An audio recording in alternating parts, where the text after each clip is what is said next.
मित्रांनो, एक सत्य सांगू का? आज हजारो लोक देवाची पूजा करतात, व्रत करतात, दान करतात, पण तरीही त्यांच्या आयुष्यात शांतता नाही, सुख नाही आणि मनाला समाधानही नाही. का? याचं उत्तर जगद्गुरू नरेंद्राचार्य महाराजांनी गुरुपौर्णिमेच्या दिवशी दिलं. आणि ते उत्तर ऐकल्यावर मला एक गोष्ट समजली.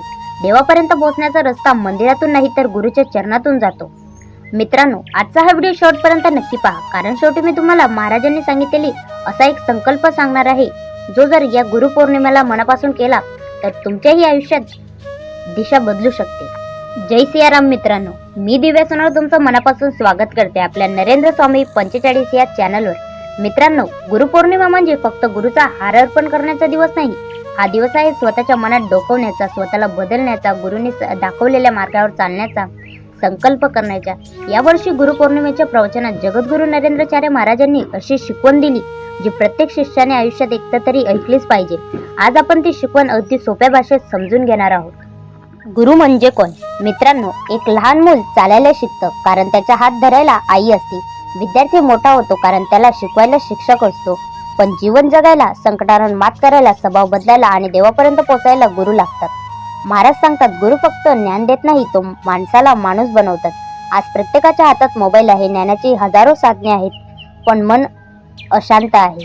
घरात भांडण होत आहे, नात्यांमध्ये कटुता आहे, कारण माहिती वाढली आहे पण संस्कार कमी झाले आहेत. आणि संस्कार देण्याचं काम फक्त गुरु करतात. मित्रांनो, जरा डोळे बंद करून विचार करा. आज तुमच्या आयुष्यात जे काही चांगलं आहे, आई वडिलांचा आदर, देवावरचा विश्वास, चांगलं वाईट ओळखण्याची बुद्धी, या सगळ्यांमागे कोणत्या ना कोणत्या गुरुचा हात आहे. म्हणूनच गुरुचं ऋण कधीच फेडता येत नाही, पण त्याच्या शिकवणीवर नुसार जगण्याचा प्रयत्न हीच खरी गुरु दक्षिणा असते. पण मित्रांनो, इथूनच एक मोठा प्रश्न निर्माण होतो. गुरु सर्वांवर समान कृपा करतात, मग काही लोकांचंच आयुष्य का बदलतं? याचं उत्तर देताना जगद्गुरू नरेंद्राचार्य महाराजांनी मनुष्याच्या 3 गुणांचं रहस्य सांगितलं. आणि हे 3 गुण समजले तर तुम्हाला स्वतःचं आयुष्य नव्याने समजू लागेल. हा व्हिडिओ शेवटपर्यंत नक्की पहा, कारण मी शेवटी तुम्हाला सांगणार आहे गुरुपौर्णिमेला करण्यासारखा एक खास संकल्प जो तुमचं आयुष्य बदलू शकतो. मित्रांनो, आता एक प्रश्न स्वतःला विचारा. मी देवाची पूजा करतो, गुरुचा आशीर्वाद घेतो, तरी माझ्यात खरंच बदल झाला आहे का? कारण जगद्गुरू नरेंद्राचार्य महाराज गुरुपौर्णिमेच्या प्रवचनात सांगतात, जोपर्यंत माणसाचा स्वभाव बदलत नाही तोपर्यंत त्याचं नशीबही बदलत नाही. ही एक ओढ, पण पूर्ण आयुष्य बदलण्याची ताकद या एका वाक्यात आहे. दुसरा गुण, रजोगुण. महाराज पुढे सांगतात, रजोगुण माणूस मेहनती असतो, पण त्याच्या प्रत्येक कामामागे अपेक्षा असते. लोकांनी माझं कौतुक करावं, माझं नाव व्हावं, माझ्याशिवाय काही होऊ नये, हा अहंकार मनाला शांत बसू देत नाही. आज सोशल मीडियावर लोकांच्या आनंदापेक्षा लोक काय म्हणतील याची जास्त काळजी करतात. महाराज सांगतात, जिथे अहंकार आहे तिथे गुरुकृपा टिकत नाही. तिसरा गुण आहे सत्वगुण. आता येतो सर्वात महत्वाचा गुण, सत्वगुण. महाराज सांगतात, सत्वगुण म्हणजे मनात प्रेम, वाणीत गोडवा, वागण्यात नम्रता आणि प्रत्येक जीवन बदल करुणा. सत्वगुण माणूस मोठेपणा दाखवत नाही, तो मोठेपणा जगतो. तो दुसऱ्याला खाली खेचत नाही, तो वर उचलतो. मित्रांनो, महाराजांनी पुढे एक अतिशय सुंदर दृष्टांत सांगितला. समजा तुमच्याकडे असा एक चष्मा आहे जो माणसाचा चेहरा नाही तर त्याचं मन दाखवतो. मग काही लोक बाहेरून खूप सभ्य दिसतात, पण त्या चष्म्यात त्यांच्या मनात लोभ, मत्स्य, अहंकार, राग दिसेल. आणि काही लोक साधे कपडे घालून फिरत असतील, पण त्यांच्या मनात प्रेम, सेवा, नम्रता. मित्रांनो, देव आपल्या चेहऱ्याकडे पाहत नाही, तो आपल्या मनाकडे पाहतो. म्हणूनच आपण चेहरा सुंदर करण्यापेक्षा मन सुंदर करण्याचा प्रयत्न केला पाहिजे.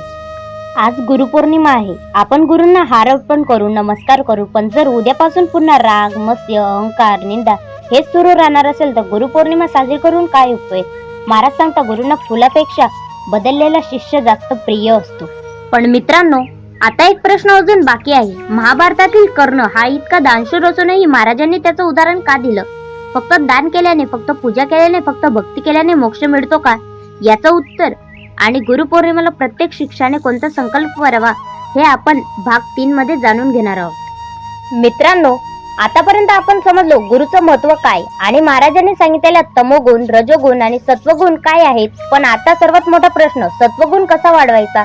याचं उत्तर देताना जगद्गुरू नरेंद्राचार्य महाराज महाभारतातील कर्णाचं उदाहरण देतात. कर्ण हा अतिशय दानशूर. दान करताना त्याने कधी मागे पाहिलं नाही. पण महाराज सांगतात, फक्त हाताने दान केलं म्हणून आध्यात्मिक पूर्णता मिळतं नाही. जर मनात अहंकार असेल, वाणीत कठोरपणा असेल, राग, मत्स्य आणि द्वेष असेल तर माणूस अजूनही स्वतःला घडवत आहे. म्हणून महाराज वारंवार सांगतात, शरीराने, वाणीने आणि मनाने ही तिन्ही शुद्ध झाली तरच खऱ्या अर्थाने सत्वगुण वाढतो. आज आपण म्हणतो मी गुरुचा भक्त आहे, पण भक्ती म्हणजे फक्त हार घालणं नाही. भक्ती म्हणजे गुरुने सांगितलेली एक गोष्ट स्वतःच्या आयुष्यात उतरणं.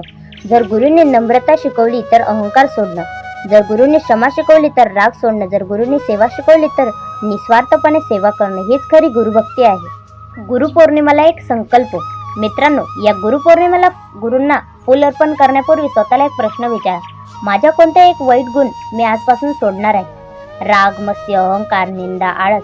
आज एक गुण सोडा आणि एक चांगला गुण स्वीकारा. हीच गुरूंना दिलेली सर्वात मोठी गुरुदक्षिणा असेल. मित्रांनो, फुलं काही तासात कोमजवतात, प्रसाद संपून जातो, हार काढून ठेवला जातो, पण गुरूंनी दिलेले संस्कार जर आयुष्यभर जपले तर संपूर्ण जीवन सुगंधित होतं. महाराज सांगतात, गुरु तुमचं नशीब बदलण्यासाठी आलेले नाहीत, ते तुम्हाला स्वतः बदलायला शिकवण्यासाठी आले आहेत. आणि ज्या दिवशी माणूस स्वतः बदलतो त्या दिवशी त्याचं भाग्यही बदलायला सुरुवात होते. मित्रांनो, जर आजचा हा संदेश तुमच्या मनाला स्पर्श करून गेला असेल तर या गुरुपौर्णिमेला फक्त जय गुरुदेव एवढंच लिहू नका, तर कमेंटमध्ये आजपासून मी हा वाईट गुण सोडण्याचा संकल्प करतो, करते असं नक्की लिहा. कारण आजचा संकल्प उद्याचं तुमचं भविष्य बदलू शकतो. जर हा संदेश आवडला असेल तर व्हिडिओला लाईक करा, आपल्या गुरुभक्त भावंडांपर्यंत शेअर करा आणि अशा संस्कारमय विचारांसाठी नरेंद्र स्वामी 45 चॅनलला सबस्क्राईब करायला विसरू नका. जगद्गुरू नरेंद्राचार्य महाराजांच्या चरणी प्रार्थना. गुरुदेव, आम्हा सात्विक विचार द्या, नम्रता द्या आणि तुमच्या शिकवणीप्रमाणे जगण्याची शक्ती द्या. जय गुरुदेव, जय सियाराम. ओम नरेंद्रनाथाय नमः. गणी गणगणात बोते. भेटूया अशाच व्हिडिओ सोबत. तोपर्यंत धन्यवाद.